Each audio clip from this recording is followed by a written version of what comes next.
You got richer during the pandemic. Early retirement is still risky, though. Red hot stocks and real estate convinced many people to start their golden years sooner.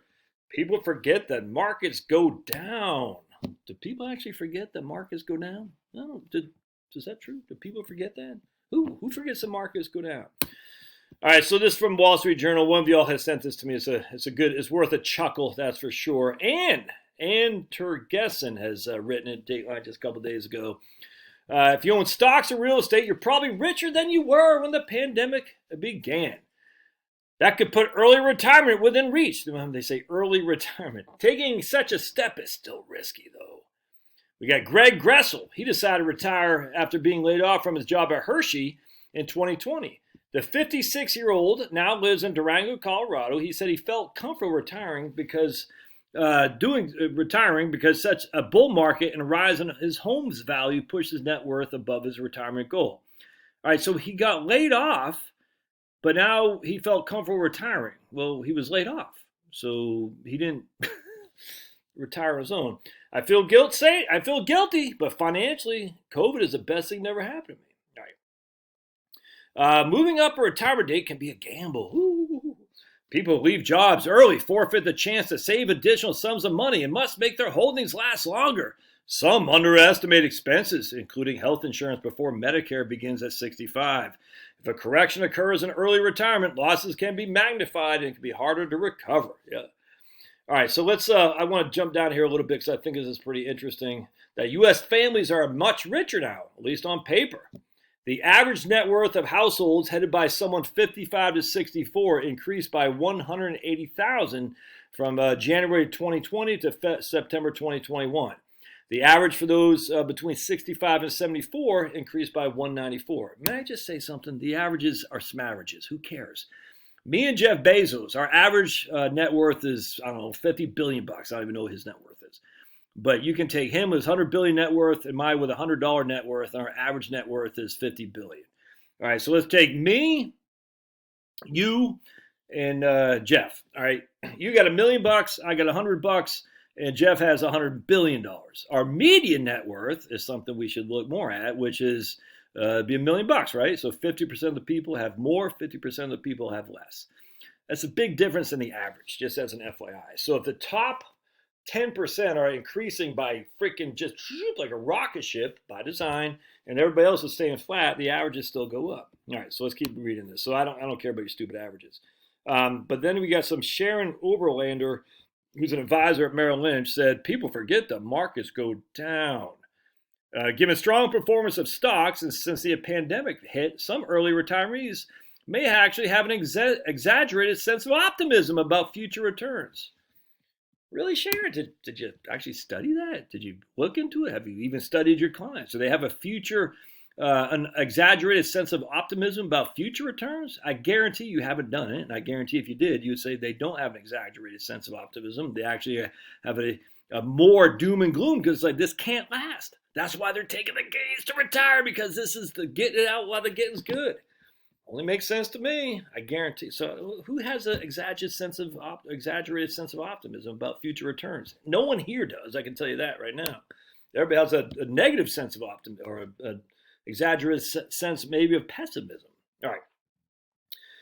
Let's see. Some advisors suggest dialing back on riskier investments. Okay, whatever. I want to read more about my man Greg Gressel because I did like this, actually. It's my man Dougie Fresh Wilson.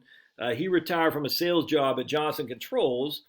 He felt comfortable because a bull market and a recent 30% rise in real estate pushed his net worth above his retirement goal.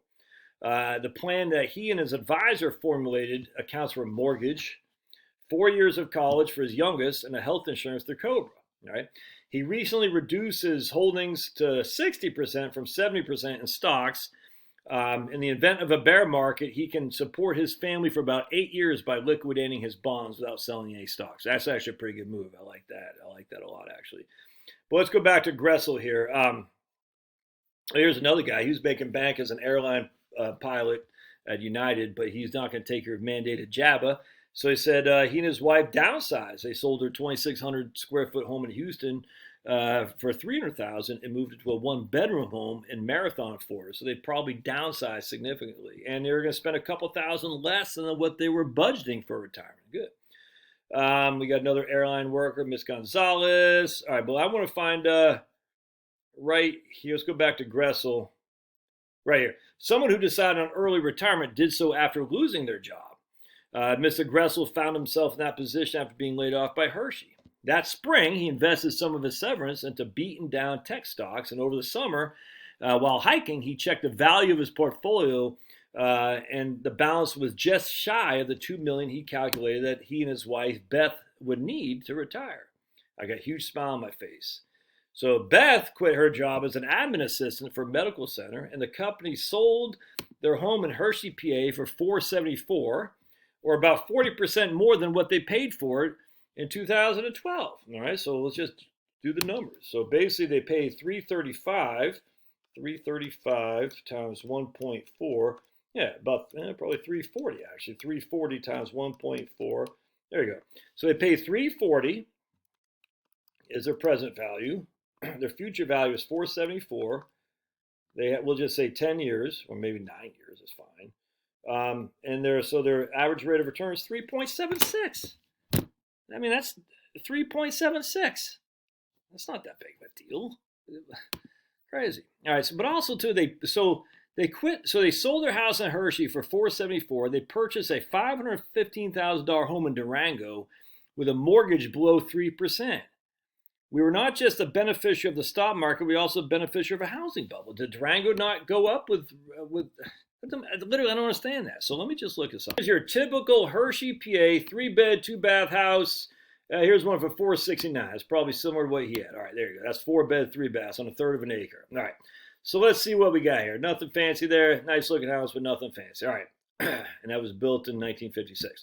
Let's go to now Durango, Colorado, and let's just take a gander. I don't know anything about Durango, Colorado. Sounds nice. I don't know the first thing about it. Probably ski town. I mean, well, let's just say there's 500,001.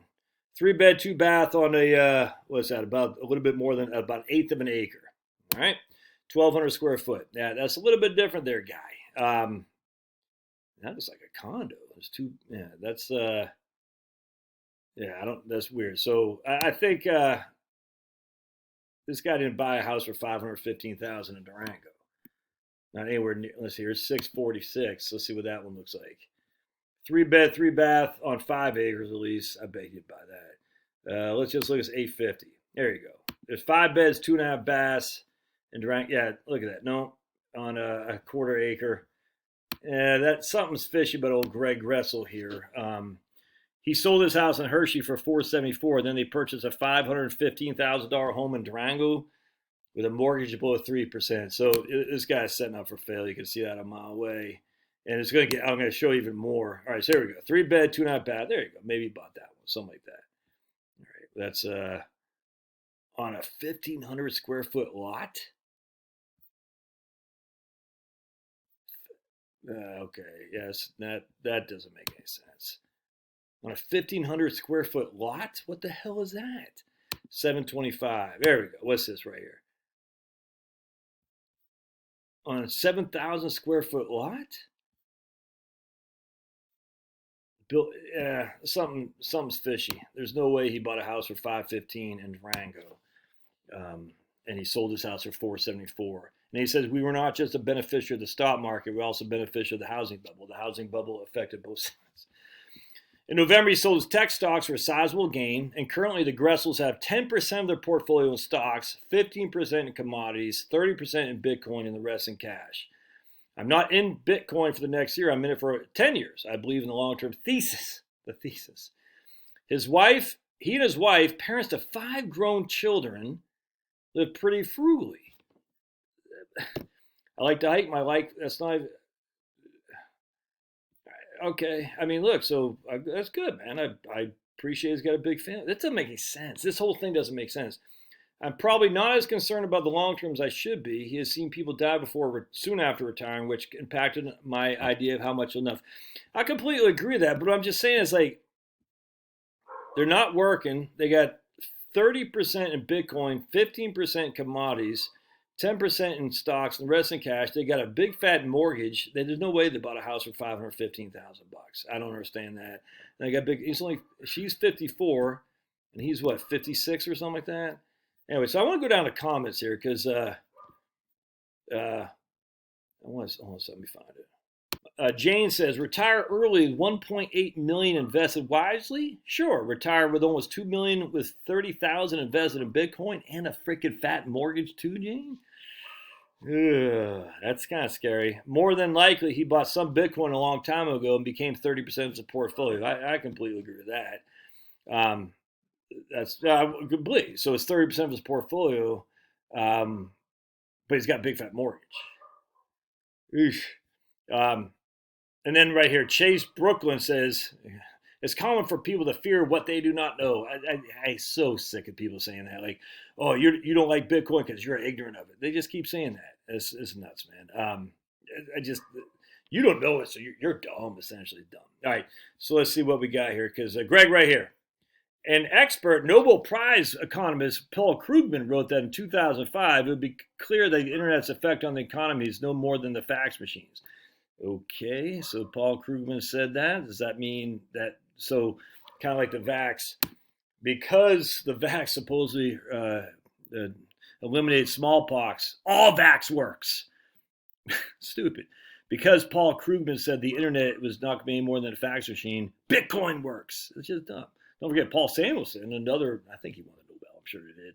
He's in every single stupid textbook, said in 1989 the Soviet Union was going to decimate the United States because communism was a better economy than the U.S. was. Stupid.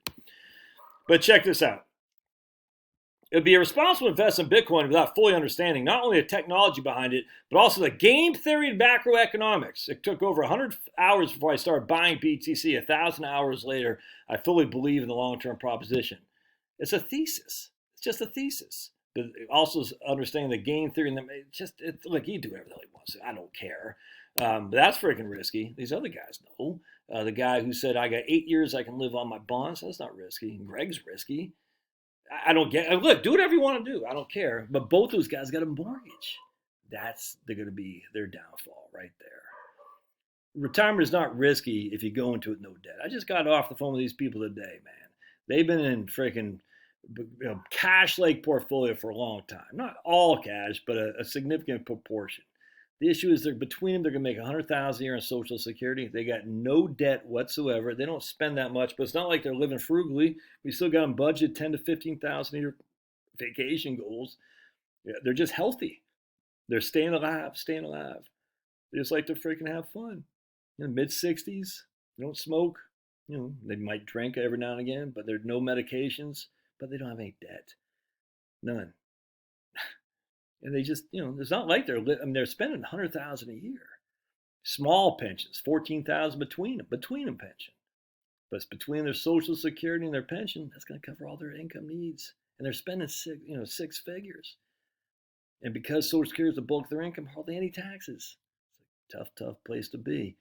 I mean, it's a great place to be. It's tough to make that proposition that they're risky. It's crazy. Love your thoughts. We'll see you.